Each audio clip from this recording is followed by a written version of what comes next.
This episode is brought to you by JT Clothiers.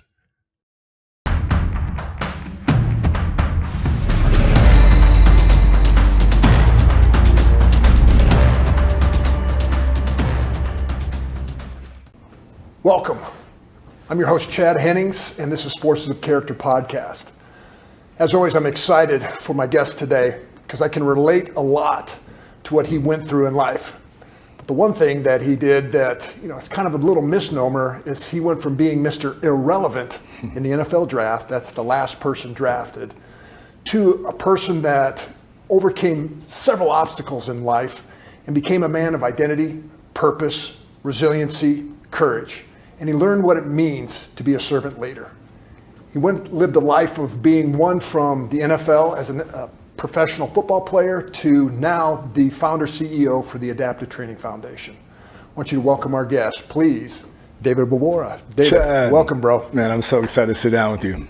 This is awesome. This is awesome. I know you're very busy and family man, Sarah and the kids, that you got a lot going on. You're a family, man. You hit me up. Well, we are, and that's here. That's true, man. We're part of the big family. That's right.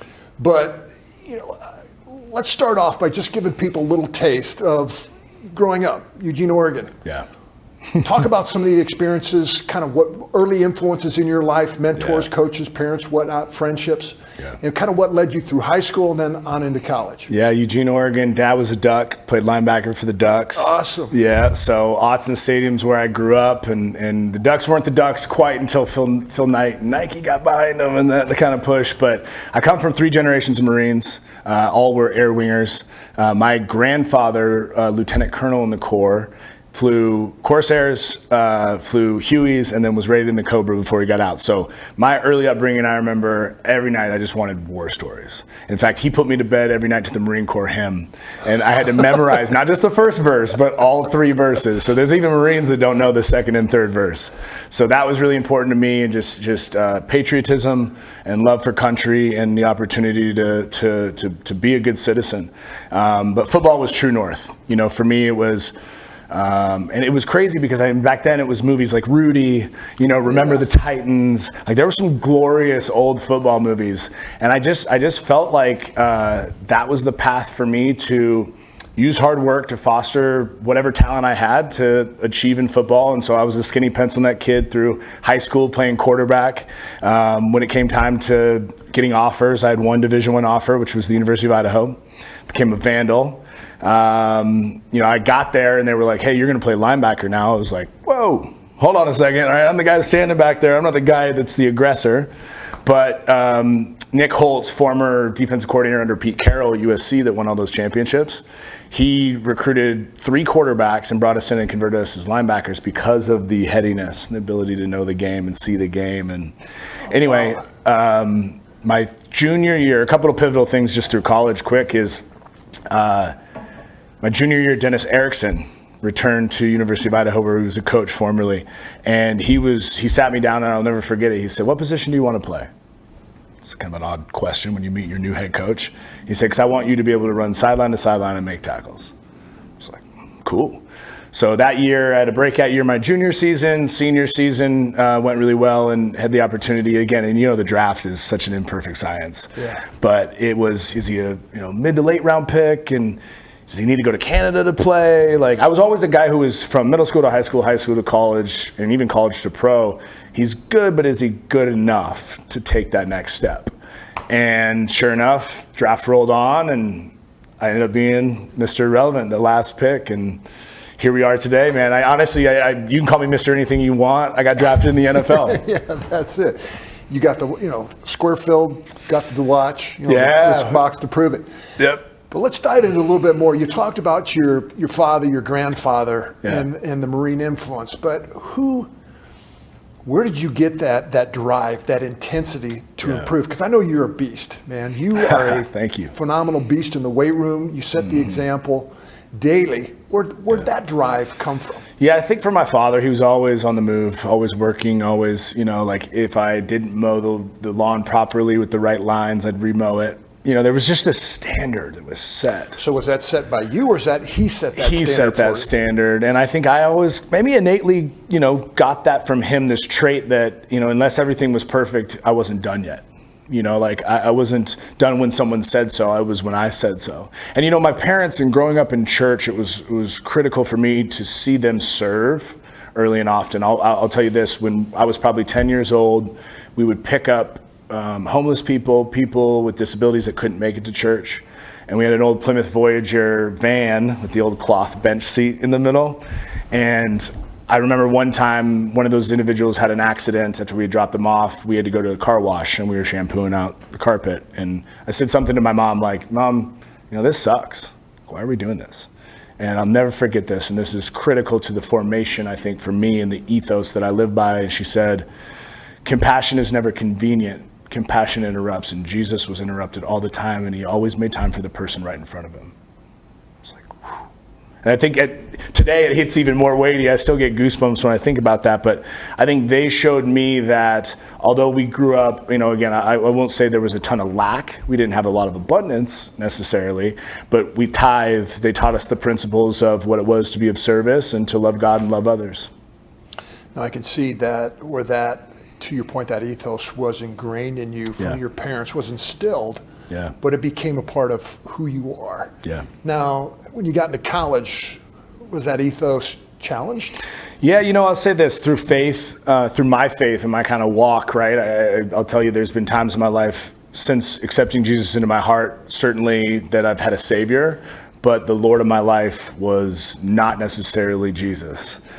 Football was really the true north, and although people necessarily didn't say I was going to make it as far as I ended up making it, I felt like everything was clarified through that lens. And so, I don't think I was a horrific person, but I was making decisions based around a self-serving God, right? My will to achieve and to matter and to outwardly be accepted by others, because look what I was doing, and I think that's a slippery slope, right? When you are your identity is more tethered to what you do than who you really are, or even who God says you are, that's the quickest way that the rug gets pulled out from under you. Yeah, I mean, we'll get into that later, but you would be honest to say that your identity was wrapped up in performance of your ability on the football field. Yeah, no question. Okay. Draft day, Mr. Irrelevant. Your name's called. Yeah. Drafted by the Rams. Yeah. In St. Louis. I've always been curious, reception by your teammates. Did you get razzed by being Mr. Irrelevant? Was there any weight that carried in the locker room? Actually, it was pretty cool. Steven Jackson was one of the first people in the locker room that I met, and Torrey Holt. Actually, you think about it, we had like Orlando Pace. We got legit Canton Hall of Famers, and they loved it. They were like, "What's up, Mr. Irrelevant?" And again, at that point, it's like, dude, you're here for a reason. Show up, earn it. We need you, so it was not that I needed a bigger chip on my shoulder, but I was like, man, the person that it sucks for is the second to last pick, because his signing bonus is really no different, and he doesn't get to fly to Orange County and be celebrated. And the other fun part was Chris Long was our number 1 pick that year overall. I think he was the number 2 overall in the draft, but Howie's son? Yeah, Howie's son. Yeah. Now Super Bowl champ with the Eagles and the Pats, and still one of my best friends. But we instantly had this bond. So it was like the first pick and the last pick, we just became bros, and it was cool, man. I mean, I think you can never fully be ready to step into an NFL locker room, much less the field, whether it's the speed and just the nature of how the game evolves and how heady it is, but at the same time, how instinctually you have to play, because if you're thinking, then you're lost, Right. So it for me, it was the welcome to the NFL moments. I got hurt during preseason my rookie year, high-low ankle sprain, ended up making the team, but then we had some injuries. I got knocked down to practice squad, but I just, again, like anything in my career, I was a grinder. It was like, show me the adversity and I'm going to get back up 10 times over. And that led to, ultimately having an opportunity to start as a rookie, which was new for, statistically speaking, for Mr. Irrelevance. Well, reading about you going into this, for people to realize, just because you're drafted does not guarantee that you're going to make the team. I mean, actually, you were only one of 2 Mr. Irrelevance that made the team in the 2000s. Did you know that? Yeah, I did. mean, Marty Moore, I think, was in the 90s. Yeah, that's significant. Yeah. And then let alone Mr. Irrelevance to start their rookie year was another one. So kind of talk about that from a mental preparation, call it identity, call it kind of mindset. Yeah. You make the team, you're on the squad, you're on the active roster, you dress out, but then you get brought down to the practice squad. Yeah. What was the thought process behind that? And I know you talk about Grinder, but go a little deeper into that. Yeah, the quote that comes up is from Roger Staubach, and he says this all the time, that success conceals character, adversity reveals it. Yeah. And for me, again, I think that, if people are looking outwardly for their worth, their value, their motivation, extrinsically, then their character can't rise up, and for me, that being cut, signed a practice squad, like it felt like, gosh, is the dream gonna be over? And yet at the same time, if you stay in that state of fear and lack and worry, then you're not actually showing up with your greatest potential. So I sort of compartmentalized the situation and just focused on what I needed to do to get healthy, to continue to work, knowing that at some point, whether it was still with the Rams or another squad, that I would get the opportunity. The thing that the NFL is so interesting is those that start the season, the way that you start the season in your roster is never how you end it, right? Like 100% of guys will be on the injury report at some time during the season. So you're just waiting for that opportunity, and then again, seizing it. There's certainly a lot of divine appointment and a lot of luck that comes in. But I think that my teammates also saw, my attention to detail, the film study that I was in. I found a few vets that were older than me, been in the league 12, 13 years, and I was just probably annoying, probably pestered them. But I'm like, man, I'm going to follow everything you do. Why is it that you're at the facility this early, and what are you doing in your other times, and how are you? Because I was just a student. I believe this is a core principle for any successful person. It's curiosity. If you can ask good questions, you can easily take what I would consider one of the dumber people in the room to become one of the smartest people in the room, and that's the trait of anybody that's successful. And I appreciate that. A lot of what you're talking regarding mindset reminds me a lot of what Carol Dweck talked about in her book, Mindset. Growth mindset. Growth mindset. Yeah. It's definitely, fixed mindset versus a growth mindset. Yep. Did everybody that got drafted in your draft class, did they make the team? Do you recall? I think there was a fairly good percentage that did, not that they lasted that long. You see a third round pick fizzle out pretty quickly, right? Yeah. And I ended up, with a respectable 5-year career. And for me, I always say this: I did more than some, less than most. It's this paradigm of, they say NFL stands for not for long. Right. So there's a specific window, and you gotta, health equals longevity in the league most of the time. But yeah, I think our draft class, they did fine. I mean, the Rams, we struggled. Those were some hard years. And I say this, again, back to the Roger comment about adversity is, when you're losing, you see the worst come out in people and the best.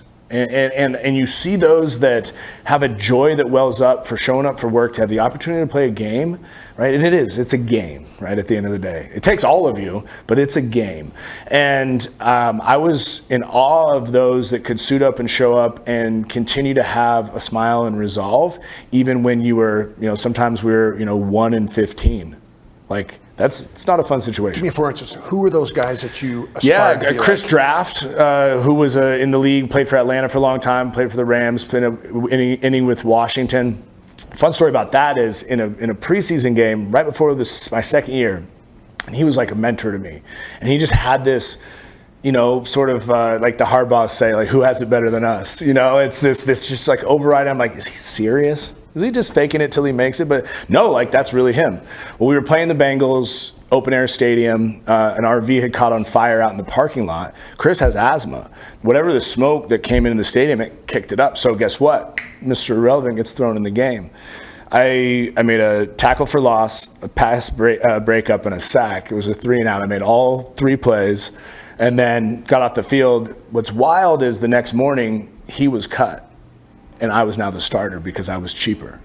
Like, you know this gig too, right? Like and that was mind blowing because like that was my friend, my mentor, and you're like, whoa, it can change that fast. That was a, whoa, welcome to the NFL kind of moment for me when I saw that, like, man, no matter what you think you've done, that's forgotten. It's what have you done today, and what can you do for us? Yeah, and again, it goes back to that growth mindset. Let's go back to the rookie year. You obviously in the off season, you performed, you established that work ethic, you've got the good habits. In training camp, you come out the starter. Yeah. But a couple months into it, you get nabbed. Yeah. With the the NFL's performance enhancing substance policy. Yeah. Talk about that experience, kind of what happened, and just the mindset that you went through. Again, another adversity that you have to overcome, because intention, is not where it's at. It's actually the actions and going. Brutal. That was really tough, Chad. I remember getting fan mail, like, again, because you appeal it. And for me, go back to the basics. What were you accused of? Yeah, so I was accused of a performance-enhancing drug, right, which we get drug tested for all the time, almost weekly. And what I was going to get was a 4-game suspension as a result of that. Now, at this time, and again, if you look back to the version of me, I mean, I certainly didn't show up like some Adonis. I wasn't the most naturally gifted. I always said, had I taken steroids, I hope I would have looked a little different, right? But whatever, it ultimately, I took the things that I did were positive. Was I took everything from my locker. I spent a ton of money sending it to this lab that was on part of the really the World Doping Agency, and they tested everything. They found a supplement that was contaminated, which is ultimately what triggered the positive test. Now, the cool part about the documentation was I had called the NFL hotline about this specific supplement multiple times. So that was on record. Like, I tried to do everything right, Of course, we're always looking for an edge, but never outside, not to cheat, right? It was within the guidelines of the game. And so, the NFL still stands behind. Again, you could say, man, hey, is there anything in broccoli? And they'll say, there's nothing in broccoli, but you still take it at your own risk, right? So that was triggered the test. We tried to appeal it. Wasn't successful. Ultimately, kind of at a point in my life where I was playing the best ball, I had to serve this 4-game suspension, and I got... How many games in was it? It was probably 3 or 4 games in. Right. Yeah. So you're just starting to... Just starting to find stride. Hit the stride and really perform. And then, you get fan mail. I remember one fan writing in saying, my son tore up your rookie card. You're a cheat. You're a fraud. And like, you just talk about and again, and not that the perception of others was all I cared about, but it hurts. And I had to go within. I had to get still. I had to get my family and just those, that tight nucleus that really knew my character and who I was. And I said, I'm going to fight this. A lot of people, they just go, all right, well, that's that, and I got to just wait, do my suspension and get back. But we fought it in federal court. Ended up, I still believe it's the biggest judgment against a lawsuit maker in history.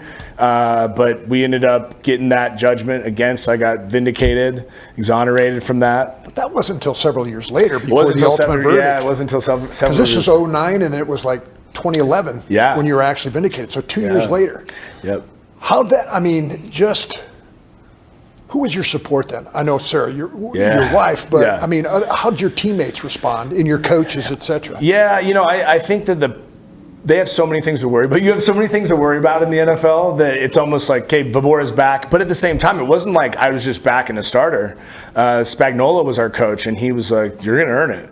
Like, it wasn't, I had to get back and earn it. And eventually I did, but it wasn't with the same traction and momentum that I had prior to this thing happening. But yeah, there was some good mentorship around me. Just I think my mom is somebody who sticks out. She's such a prayer warrior. It's cool. Every year on my birthday, I get the entire 365 days, what she prayed for me every day in a letter.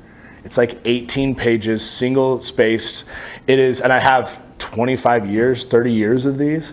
And the cool part about that is it's an inventory showing that God answers things in his timing, not ours. And I have this unbelievable, encyclopedia of examples also now for my kids, and she does that for her grandkids now as well. Wow, what a great legacy. Yeah. Great legacy Amazing. to pass on. You get back into the stride. You're an NFL football player. kind of talk to me about what the day-to-day, life for people can appreciate, the positives, the negatives about that lifestyle of living in the NFL, maintaining balance with family, with everything else that goes on outside. Yeah, I mean, it's a grind. Sundays are glorious, or Monday or Thursday, depending on what night of the week you're playing. But everything else in between is a job. And for me, it was, the front office guy at the locker room door. You never know. We call him the Grim Reaper. You never know if today's your day and they're going to pull your tag off that locker and you're going to be gone. So there was this unsettled nature in me, like a shark in the water, that if I stopped swimming, I was going to get eaten. And so, I'd be at the facility as long as I possibly could, but then I'd get home and I'd be in an Epsom salt bath watching film, or, putting on a TINS unit or going a massage. And I had this, I couldn't turn it off. It consumed me. And maybe that's what's necessary, for a player like me to have success at that level. But it began to swallow me up so much, back to that identity crisis, that I was imbalanced and unhealthy. I think that to be great at anything, there's a little bit of imbalance necessary, but you have to have an awareness of it so it doesn't consume you. And I think at that point in my life, it was consuming me, and I didn't really know it, and I didn't know any other way. So it was football at all costs. And again, you have access to things at a time in your life when you're young and you have money, and I was partying, not in a way that was detrimental to what I would needed to do on the field, but again, it wasn't living, I don't think, at my highest level of character. It felt like I was out. So I'm assuming you're married at this time. No, actually, I hadn't met Sarah at this time. I mean, I had a girlfriend here and there, but no, she came later in my life, and thank God she came at the time that she did, because that was when it really got dicey.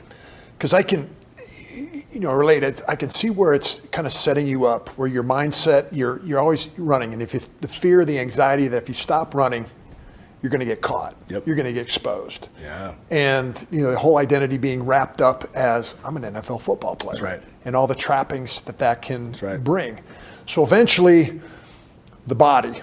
Yeah. It catches up to you. It catches up to you when it catches up to you, and it always catches up to you, right? Yeah. And you never know when that is. Very few people, as we all know, are able to walk away from the NFL on their own terms. Amen. So kind of talk about the aspect of, you had a few concussions. Yeah, a couple bad ones. A couple bad concussions, and I'm not sure if the NFL protocol on concussions was set up at that time. No. Okay, that was later.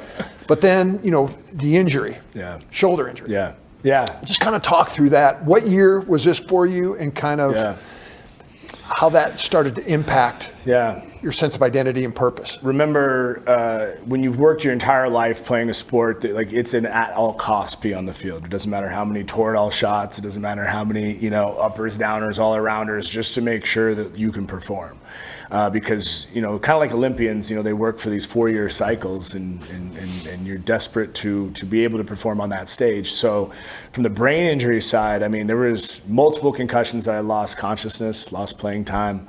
As you get back from that. I mean, I remember intentionally we faked our impact tests. Like, we would intentionally do poorly while we weren't dinged up, so that way if we were dinged up, our baseline was lower so we could get back in the game. I mean, you probably remember this too. You'd get dinged and someone would come on the field before you talk to the trainer. Hey, it's October 24th. Here's the president. It's blah, blah, blah. We're at this city. Okay, cool. You fed me the lines and you come over and, you spit them out. So, and again, I'm not saying that that's right, because it sure isn't for the overall well-being. Yeah, but I mean, let's just kind of peel back the layers of the onion on that's the mentality of the guys out there when you're running that fast. I mean, it could be gone. Mm-hmm. You'll do whatever it takes. It's reminiscent of me when they surveyed Olympians. Yep. And they'll say, if you're guaranteed to get a gold medal, if you take this substance, but it's going to take, you're going to die at the age of 30, whatever, if you take it. How many of you would still take it? It was like 75%. I mean, I'm just pulling that number out, but it's a high percentage would do that, short-term to glory. Yeah. That's the mentality, and that's what you're battling too. Yeah, for sure. And then the shoulder injury came, at a time where I was with the Seahawks at this point, still in the NFC West, but had gone over there, and I was covering a punt, and a guy from Washington just sort of hip checked me, like, the perfect time where I went flying and I landed on my elbow, and those injuries that you can hear audibly inside, like the explosion of it. And they took me into the tent, they said, shoved a needle in there, put some stuff in there, and they said, lift your arm up. And I kind of did this one, and they said, all right, you got to go to the locker room. And an inch cut off of my clavicle, out of microfracture surgery, labrum surgery, rotator cuff, all the things. But this is really critical to my story, and probably the genesis of the bottom that was necessary for the catapult to be pulled back to launch me into much more of a purpose and a calling, more significant than even playing in the NFL. And what started with prescriptions via pain led me to the gnarliest opiate addiction and just full-blown addiction, anything I could get my hands on. And again, was it due to the pain, or you're beyond the pain now that it's the addiction kicks in? Well, here's the thing. High. There was the pain, but realistically, we're tough guys. Yeah. You have surgery. There's a need for them in acute sense, but then what? And the then what was around the identity crisis. The fear of, oh my gosh, I never had a backup plan. Yeah, I had a degree in psychology and communications from the University of Idaho, but there was no, because a guy like me, I couldn't have any other outside, plans or pathways. It was just this. And so when that addiction took hold of me, all of those thoughts, all those fears, and quite frankly, Chad, with our relationship, I know I can speak freely, but the other thing that happened in my childhood was when I was 10, I was raped. I was sexually abused by an older neighbor who was 17. And I bring that up because that wound, I'm positive I don't make it to the NFL if that's not dealt. If I don't experience that. Because the armor that I put on was football. It was, so I could be strong and be the alpha and date the hottest chick and have the, it was this bravado, this house of cards that allowed me to feel powerful so that people didn't ask what the hell was really going on inside, And I know that there's so many people probably, that served in the military or that are high achievers that have had something like that occur. And so for me, it was this internal conversation of shame and guilt and you're not enough, you suck, go harder, no one's gonna love you. It skewed so much for me around sex and around just intimacy and I stuffed it deep down so far that it wasn't until I was actually in detox and then drug rehab that a counselor asked me if anything had occurred. And my answer, in total honesty, was no, because I didn't remember. That night I went to bed and it was like Pandora's box open. I was at that counselor's door the next morning before he got there, and I'm like, hey, can we talk? He's like, yeah, what's up? I'm like, actually, I think something might have happened. And we went into that and then started to go into that, and I started to realize that again, and I say this and it sounds crazy because if anyone's endured that, I hate that for you, and yet I'm grateful. And gratitude's taken me a while through some healing and a lot of forgiveness, a lot of work, deep work, coaching, clinicians, to recognize that it was equipping me for the opportunity to be a light to other people who have endured something similar.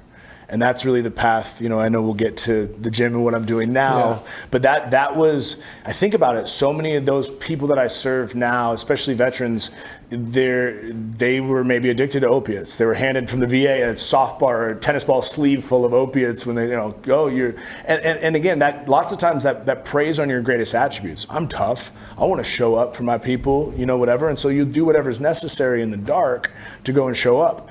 But eventually, man, those tethers, you can't break them.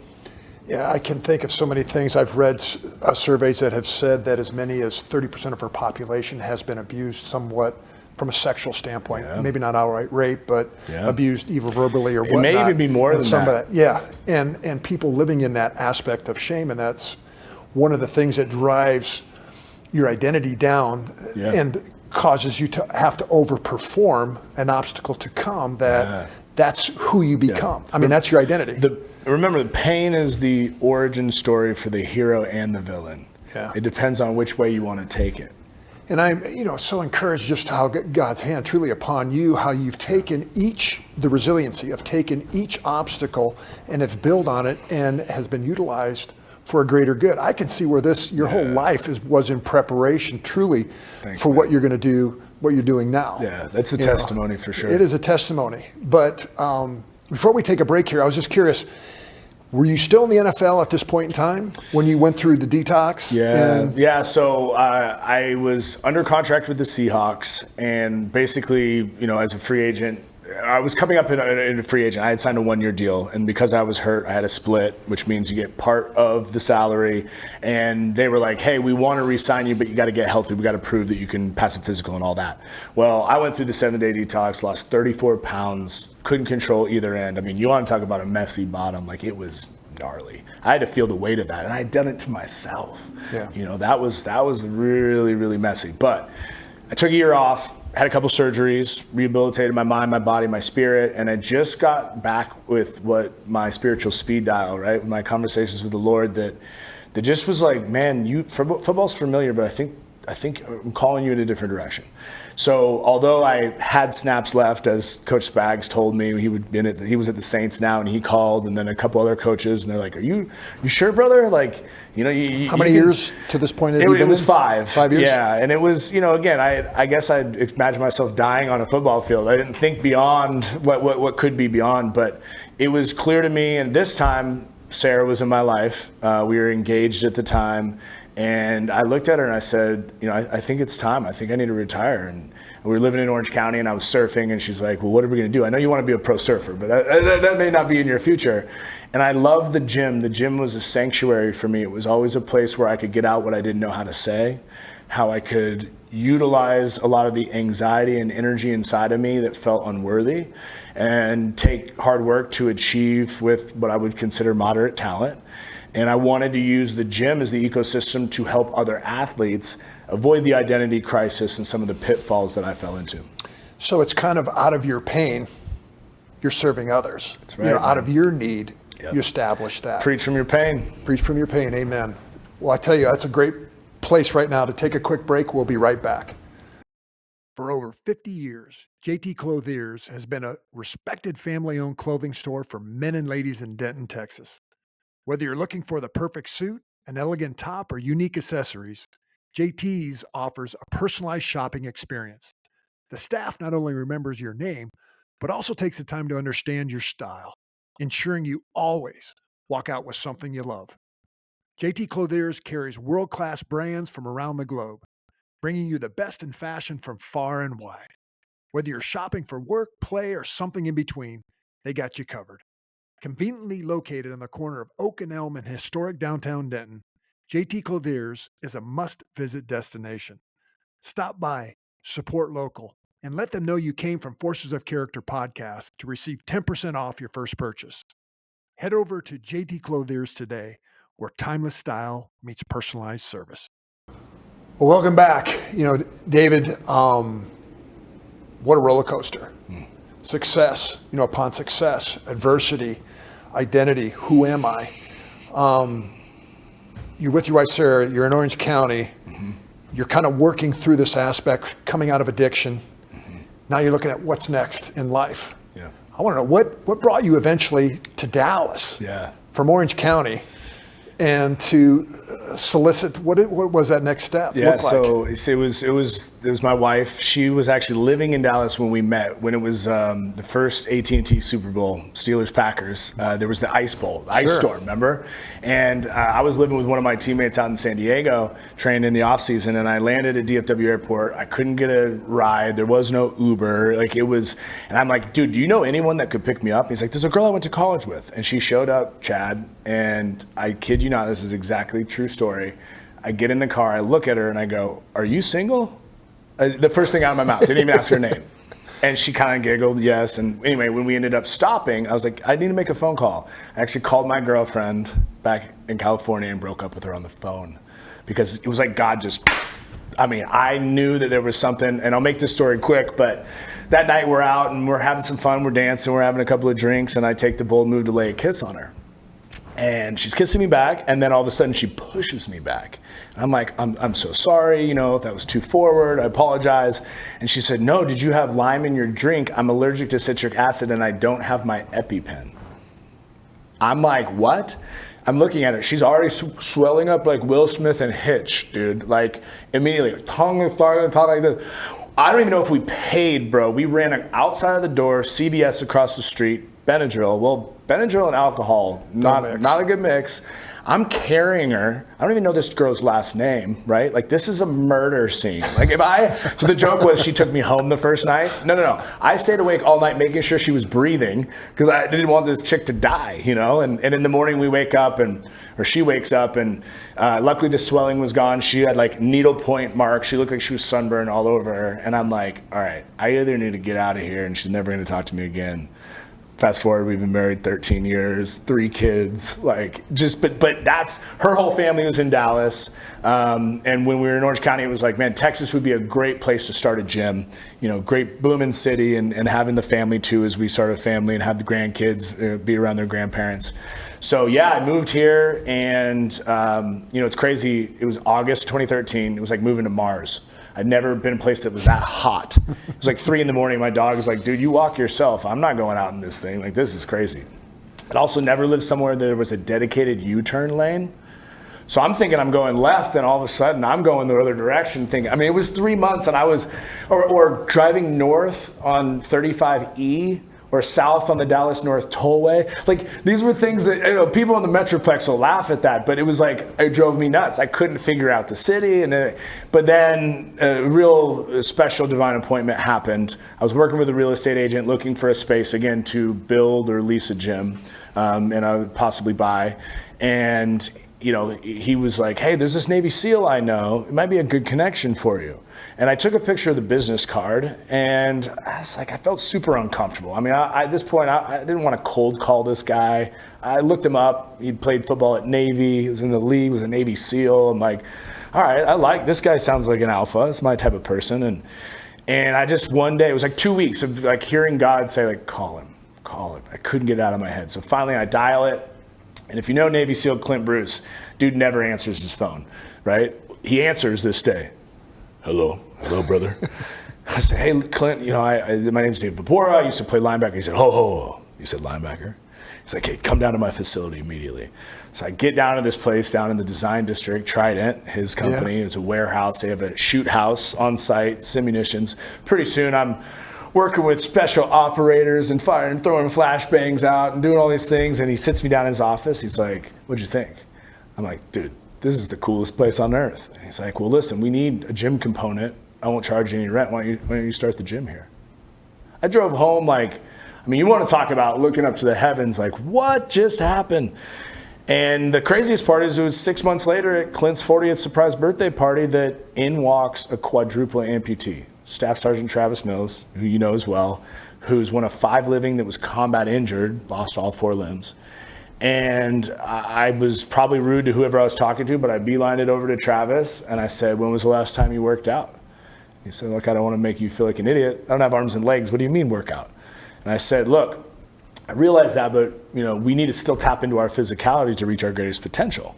I said, I'll train you like an athlete. And he's like, oh, you have experience. I'm like, I never even met an amputee. I might as well start with a quadruple.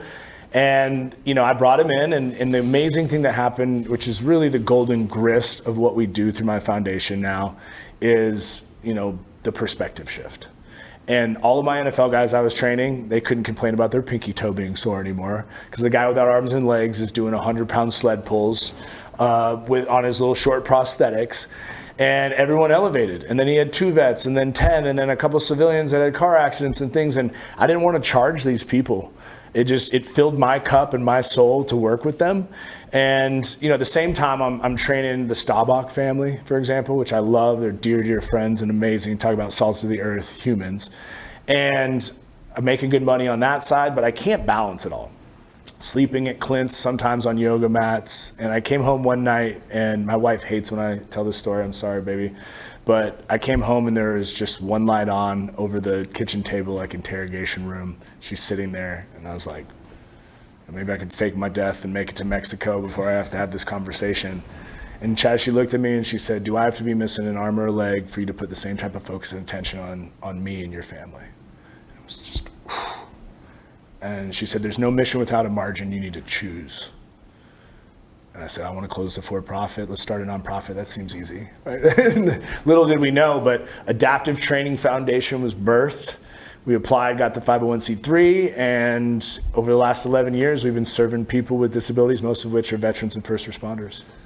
So throughout this experience, as you're meeting Clint and Travis, where are you internally from the addiction standpoint? Yeah. You clean still at this point? Yep. And have you been, okay. But where are you from like that growth, that identity standpoint? Yeah.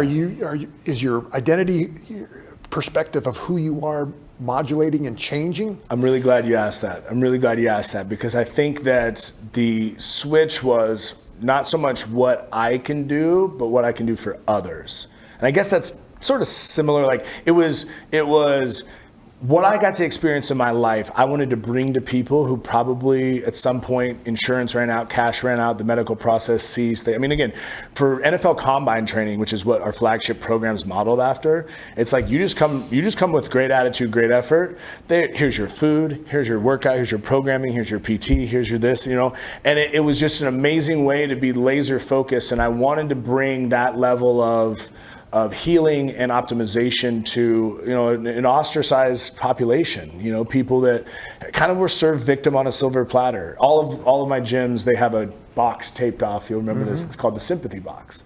If you want pity, stand in the box. You're not going to get it from anyone in here.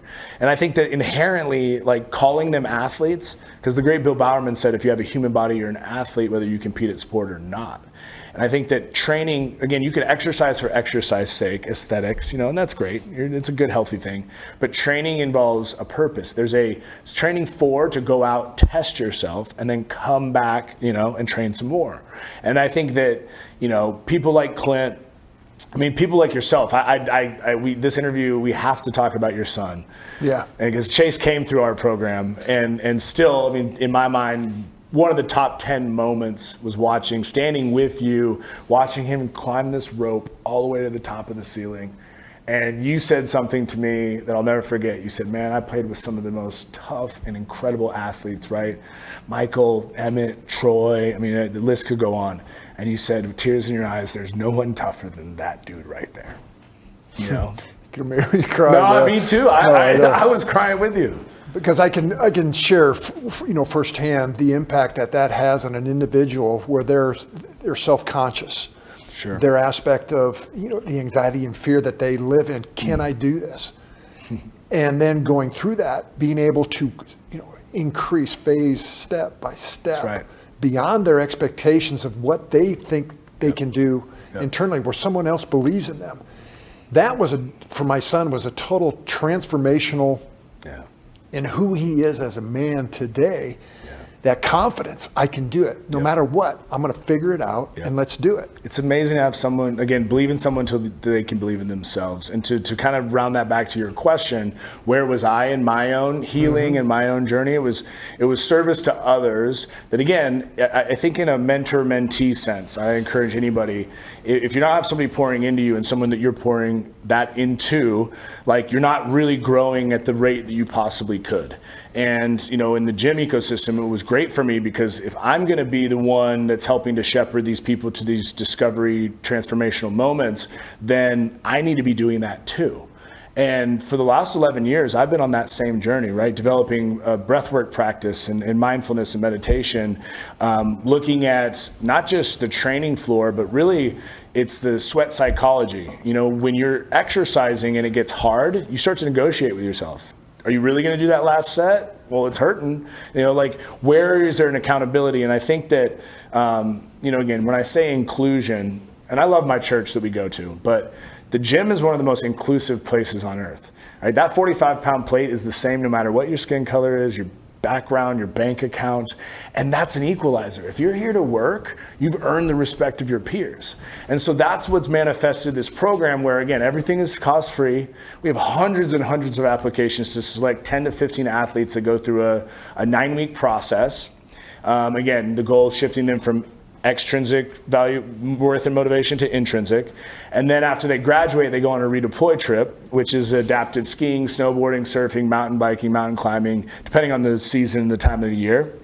And that just galvanizes them as a unit, friendships, lifelong bonds, but it exposes them to other adventure, other adaptive sports that they can go and pursue, even though their body may look different. They may have thought, oh, I'll never do that again. Talk about some of the individuals that have been impactful for you, because you've had some stud warriors go through that unfortunately made decisions to take their own lives. Yeah, I've got a tattoo, man, right here. I don't know if my suit jacket will come up high enough, but it says "Until Valhalla," and it has 10 dashes there. We've lost some incredible men. I mean, Sergeant Stephen Jackal certainly is one that comes to mind that I know you met, and larger than life personality. In fact, when he was blown up in country, the Humvee, the frame of it from an IED, it was bent. And so they were trapped inside, and the onboard radio caught fire. Stephen actually used one of his legs that had been blown off to put the men out using it, and then use his personal radio to call medevac. What's crazy is Stephen came through our program. We've had 3 of the 4 men that were in that vehicle come through the program. And the connect the dots, again, I think if you live in service of the miracles that are happening right now, the attunement of that, one, produces gratitude. And when you're in a state of gratitude, you can't have fear and be grateful at the same time. It's the ultimate state of receivership. And you begin to see things and connect with people. And that is, to me, the God pocket. And I mean, I had a teammate from the Rams that happened to be in the Cayman Islands, sees the guy with one leg, goes up to him and says, "Hey, do you know about adaptive training?" No idea. Well, he's living in San Antonio. We bring him up for a class. Derek Ross is his name. Derek comes to our program. It's clear that he needs to roll through another class. Well, he goes home. In that time, him and Stephen were together. Derek was the one that Stephen put out with his leg. And when he goes home, January 3rd, 2018, Stephen takes his own life. And the first call I had to make at 6 a.m. in the morning was Derek. I called Derek and I said, "Hey, I need you to get in your car. I need you to drive straight to my house. If you stop for gas or otherwise, I need you to call me." And he did that. And then he lived with us for 9 months. No questions asked. And I watched my 2 little girls and my dog love him back, and the tribe come around him in a way. And we all had to heal together. It wasn't just him. And so that's it, man. I say tribe. Tribe's different than a team. A team is a roster. We've played on that. That's roles and positions and responsibilities. But a tribe is a chosen family. It's that ohana. It's that I don't have to agree with you or your beliefs or your religious background to still have an anchor point as a human and as a complementary factor to why we're all here.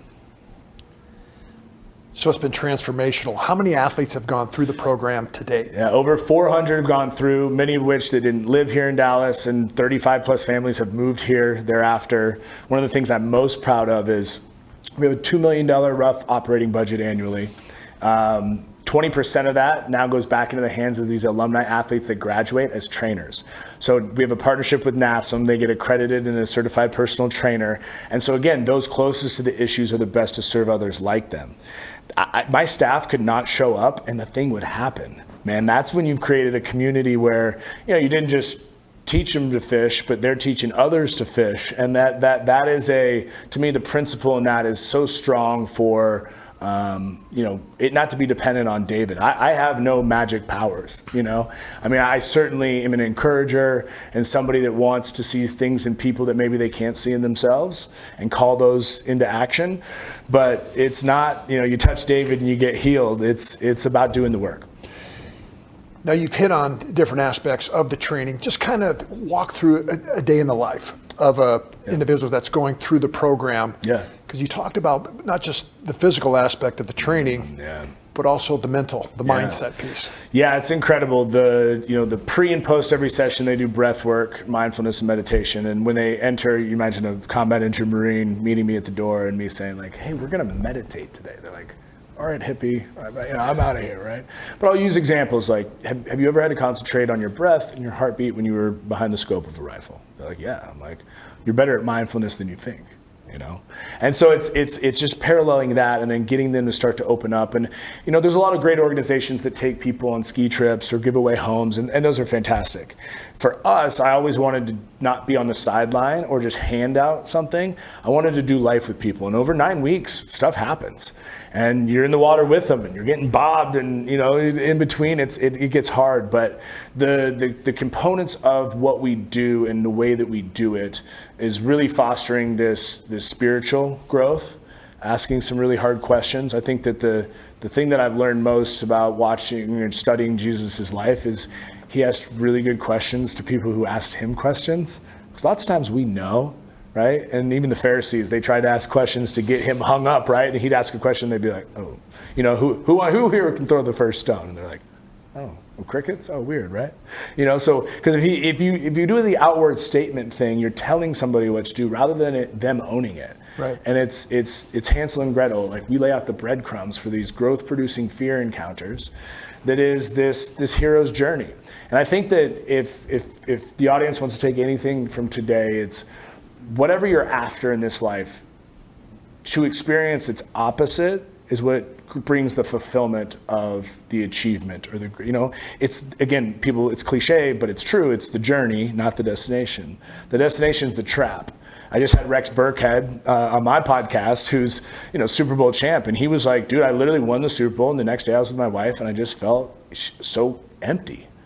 It's like, you work so hard to achieve this thing, and that's a great thing, and yet, wait, I thought that was going to bring me something magical, and it's not. In fact, the locker room, the time with the guys, I mean, you experienced this. That's so true. I've read a study that actually said that it's the journey and the process that was more meaningful, impactful for an individual or an organization than actually accomplishing the goal itself. That's it. So that's it. It's not the destination. Yep. It's the journey. Yep. So, they could probably go through a couple sessions. You're teaching them diet. You're teaching them just life skills. Yeah. Also. Yeah. On as well as the mindset piece. Any vision for accreditation? I mean, these guys are getting accredited. Yep. Now they can go take that to a Lifetime Fitness, to Sure. a 24-hour fitness. Sure. Yeah. Any vision in that regards to doing that? Yeah, so the growth for us, again, there's 40 million Americans with a physical disability. That's got a big market.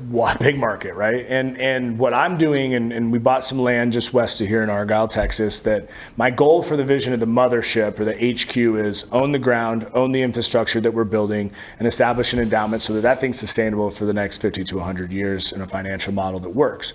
How we're deploying our findings and methodologies is, one, certification, train the trainer. World has enough gyms and PT clinics. Let's get disciples in there to open their doors to this population and watch those perspective shifts. One being F45. So Mark Wahlberg's a great backer of ours. He was in on Patriot Day 9/11, showed up to surprise our gang and work out with them, which was pretty special. But F45, we're doing a private pilot right now with select locations so that they can start to market to adaptive athletes, as we call it. And so I think that's and guess what? In the idea of growth model with the best opportunity for financial stewardship, for-profit, nonprofit cohesion is critical. The mothership, if you think about the research and what we're doing, that's great in a nonprofit model. But as we deploy this thing for scale and an impact that is vast and talking millions of people, for-profit would be the anchor point. And again, I think it's them being equipped as well. It's not just able-bodied people training disabled people. I love that you brought up Dweck and the fixed mindset, because we say this all the time. The only disability is a fixed mindset. Yeah. If you have a growth mindset, it doesn't matter what you've been through, you can find a way that life is for you and to be successful. Now, let's kind of wind this down to who David is. You had, specifically that aspect of identity. Again, what you do does not define who you are. Yeah. You're not the NFL football player. You're not David, founder, CEO of the Adaptive Training Foundation. Right.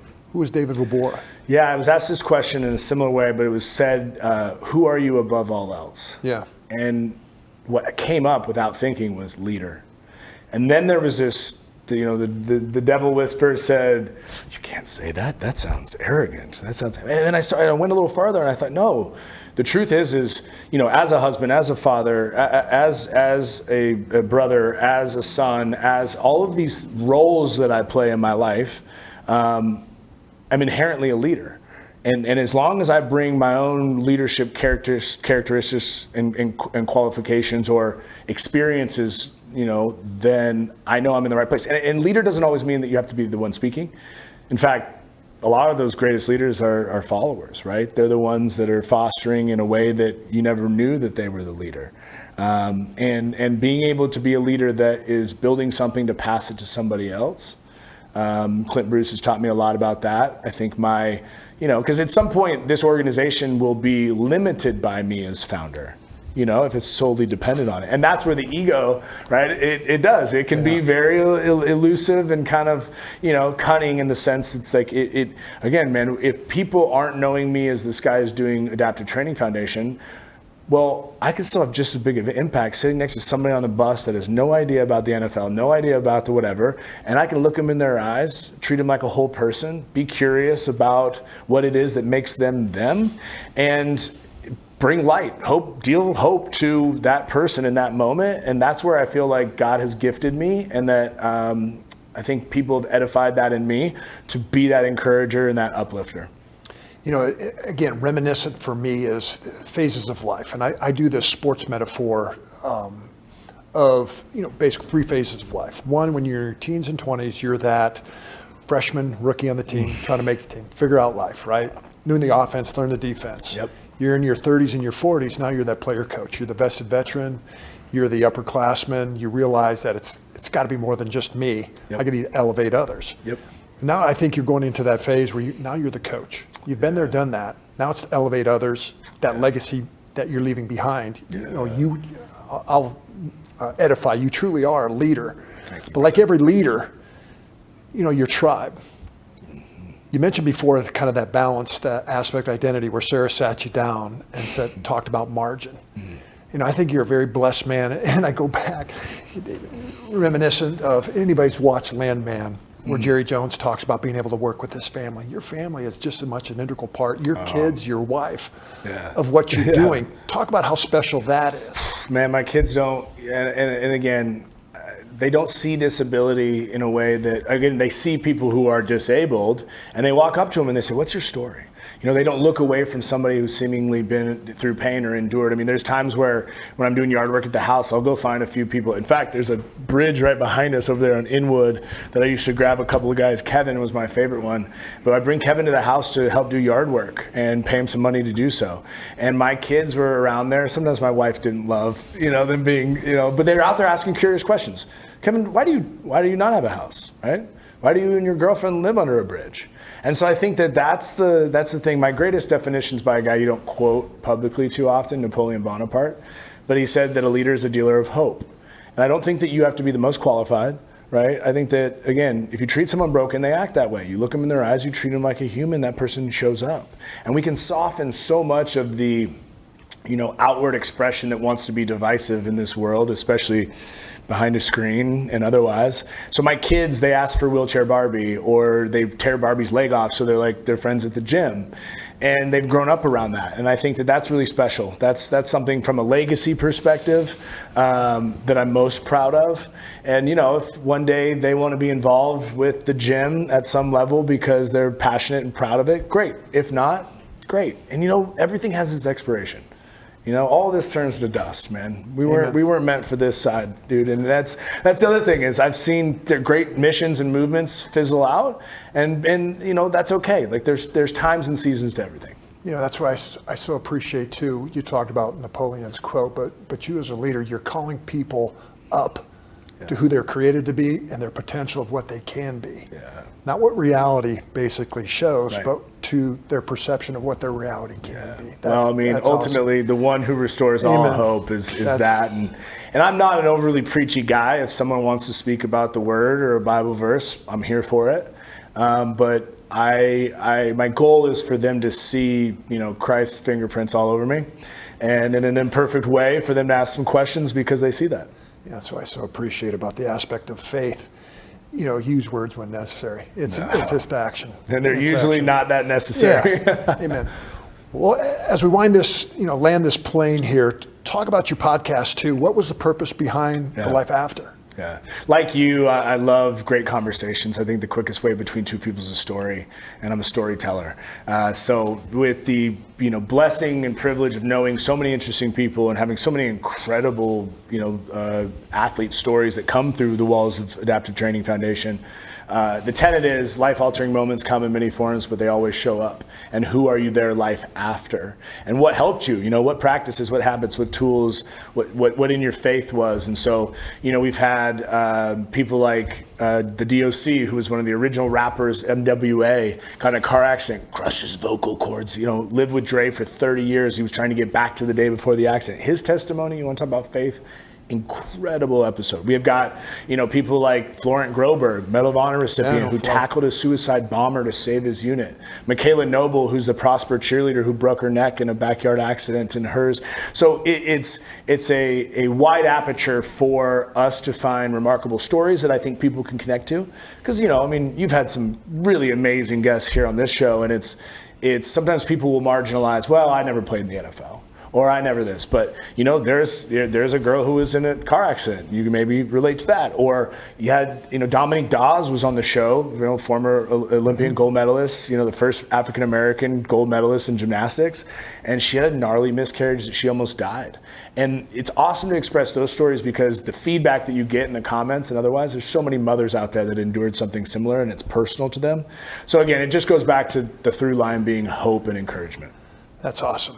And I'm so appreciative. It's kind of reminiscent of what, the Griffith Institute at the Medal of Honor Museum, with their leadership, they're taking people through. You don't have to be a Medal of Honor winner to exemplify courage, resiliency, hope, etc. That everybody has that within them to perform in whatever instance is placed before them. But David, I want to give you, I thank you so much for being here. You've blessed me, you've blessed our audience, but I want to give you the last word, Mr. Irrelevant here, in the life after, because there's so many people that have heard your story here that may have been abused, that have overcome addiction, are in the process of addiction, where they've experienced shame, and they've experienced the high highs, and that part of their life was taken from them. What would you say to those individuals to give them hope, to encourage them to there's life after?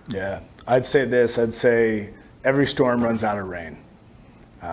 You're not alone, I promise. As a human, this human condition is largely synonymous and it's ripe with pain.